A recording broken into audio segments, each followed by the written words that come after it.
Hey guys, welcome back to my channel and welcome back to Behind the Yellow Door. So today I'd like to talk a little bit about school bus safety and my thoughts on it. So this is a big topic for me. I can go on for a straight hour on this, to be honest, but I'm not because I want to keep your attention. So let's talk about, as drivers, what are we responsible for? Well, for one thing, we're really responsible for student safety. Like that's our main objective. That's our main goal. And when you look at all the things on a bus, when you're trained properly, everything on a bus is focused on the student. Everything, not the driver, the student. One day I'll point those things out, but for today, that's how a bus is made, for kids to be safe, down to the smallest detail. And so um, there are a lot of strict rules to student safety, to making sure that um, they get on the bus safely and they unload safely. We know as drivers that the majority of the accidents happen when they unload and load onto the bus. That's the first thing you learn in safety, right? One of the first things. Um, Becoming a school bus driver really requires very special training and a lot of it, and constant training, retraining, continuing education. It's not, I honestly, I really wish that every driver out there went through half of what we go through as school bus drivers to learn how to drive a school bus, because they would be a hell of a lot better drivers on the road. But especially new drivers that are just getting their license, kids, 18, 17. I don't know what the age is now to get a driver's license, but it's common for people to say, well, I know how to drive, but really you don't. You really don't know how to drive. Anybody can move a vehicle with with the push of a gas pedal, but people don't know really truly how to drive. They don't know the importance of the two most important words, and that's defensive driving.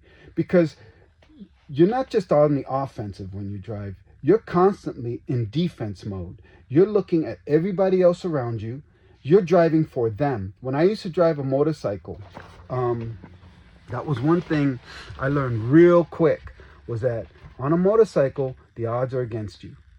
You don't have any metal surrounding you, and if you get hit once, you're going down. Okay? Almost probably 99.9% of the time, you're going down. And so you're constantly driving for other people. You're constantly trying to make certain that people can see you in their blind spots. That's if you're a good driver and a rider. If you're not a good rider and a driver and you don't understand the concept of defensive driving, then you will never get it. You never will. All right. So student safety is number one. Okay. How do we ensure that students are safe on our bus? All right. I'm not going to say I'm always 100% on this, but when they load onto your bus, okay, let's say you get your lights on and they load onto your bus, we all make sure they're seated, right, before we move the bus. That's a given. We're constantly keeping aware of our surroundings. As a school bus driver, and if you're not a school bus driver and you want to become a school bus driver, you need to be constantly aware of your surroundings.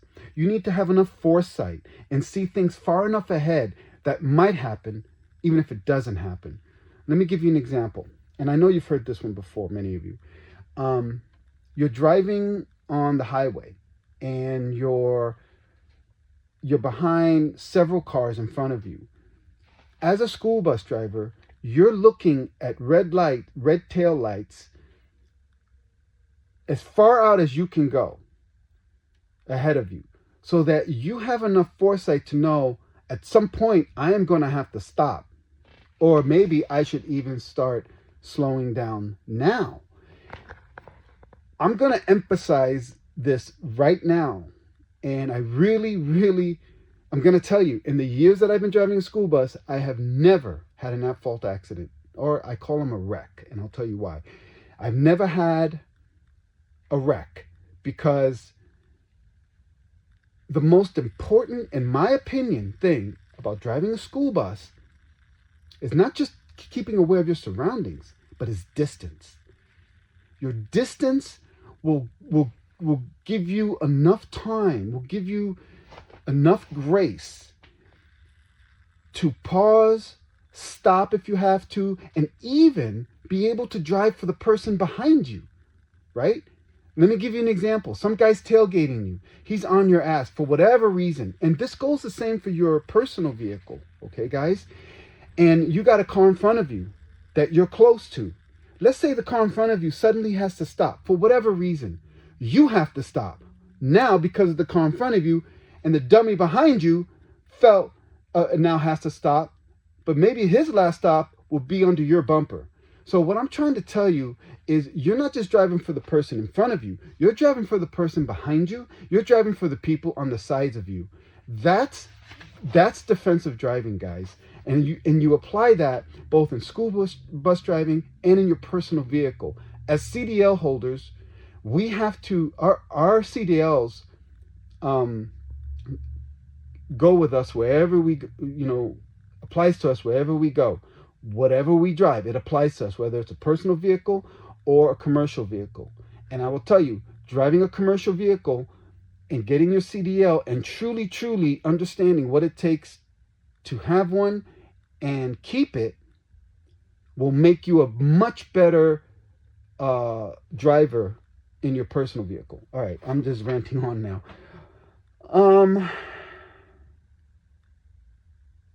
Some of the things to becoming a driver is, one, you've got to pass your general test, and then you've got all of these like special training and background checks that you need to go through, and then you have physical exams as well. So you need to be physically fit, believe it or not. I'm just going to put this out there. We've seen, bus drivers, the bus driver culture is a culture that's notorious for not really being completely fit, okay? We got a lot of drivers out there that have been doing it for a lot of years. It's kind of like these cops, they've been in the field for a long time, and they've got bellies hanging over their belts. I'm not saying you need to be in real tip-top shape, but you do need to be relatively healthy, And one of these days, I will talk about the importance of nutrition and driving a school bus and how they both go hand in hand. But today, I'm just going to say that taking care of yourself to a certain degree as a driver, I know it's hard, is important. It really is. I mean, you could have a heart attack at the wheel. You want to try and have these preventative measures. You could have pain in your legs. There are things that you can do as a bus driver, even in and around your bus, between routes, if you have the time, to get a little exercise in. But most important, to eat right. That's really, really important. And I have some videos that you could watch on this channel that talk about how you can exercise in and around your bus. I would check those out.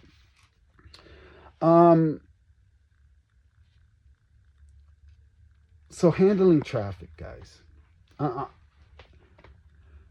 I have been on ride-alongs with many bus drivers, many. And a lot of them drive like they're in their personal vehicles.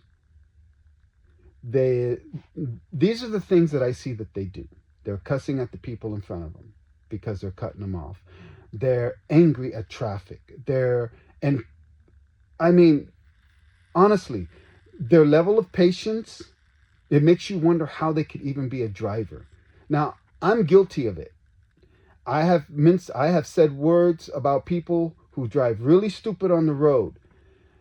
But being calm and collected is the most important part of driving, because patience, you can't regain patience once something happens. You need to have it before it happens. Patience is key when it comes to driving a bus or your personal vehicle. It's out of your, whatever happens on the road is out of your control. You cannot do anything about it. So why get mad at it? I was in a bus not long ago with a driver who got mad at another driver that cut in front of him, of his bus, and he wailed on his horn literally for blocks on the same driver. What did we learn? What did we learn from that? Right?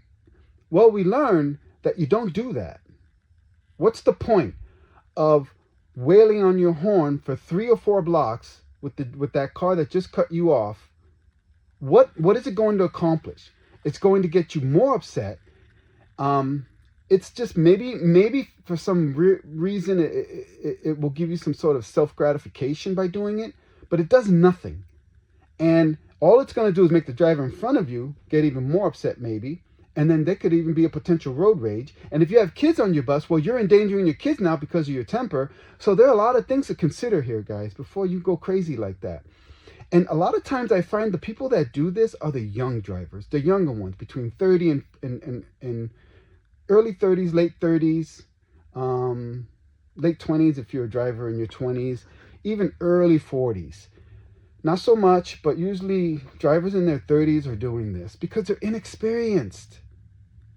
They're in a rush to go nowhere fast. Guys, you get paid by the hour, okay? If you're late to a stop or you're going to be late to a stop, so what? So what? You know, the last district I worked for, they used to give me a route the day of for me to do it. And it was a turn-by-turn route. And I hated that. I didn't like that at all, which was another one of the reasons why I left. I didn't like how they always had this rush mentality. Hey, we need to do this route. This so-and-so's not here. And we all know that drivers they miss work all the time. I don't, but a lot of drivers do. And, you know, to me, that's unsafe. You want me to look at a piece of paper, you know, stop my bus, look at a piece of paper to find out where my next turn is. And a lot of times these turns weren't even correct. You know, I would get 7 students for 3 pages of on a route sheet that had 3 pages. Well, which one am I supposed to stop at? It was very frustrating. And if you're not familiar with the area, it's dangerous. Familiarity of your route is another one most important factor of being a good driver. Because if you don't have excellent familiarity of your route or routes, you're setting yourself up for a wreck. You're setting yourself up for failure, because when you know your route well enough, you know the turn you're going to take blocks before you need to take it. Therefore, you can pull that 40-foot bus into a lane, you know, far enough ahead and safely to make that turn. So route familiarity is so important. Lane discipline. Our route or our buses are wide, right? A lot of times we don't have lane discipline. We need to know where our bus is at any given time. We need to know that we're between the lanes. Okay? You have blind spots all over your bus. And believe it or not, even with the mirrors you have perfectly adjusted, you can still miss somebody. So be focused on your lane, in your lane. Make sure your lane discipline is at 100% at all times.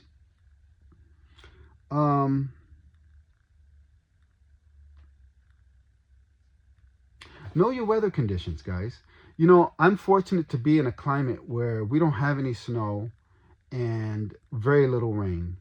There's a trade-off to that, but as a school bus driver, it's the best weather you can have.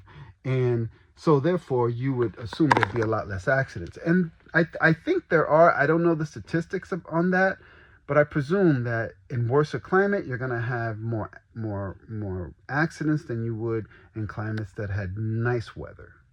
That's just my take on it.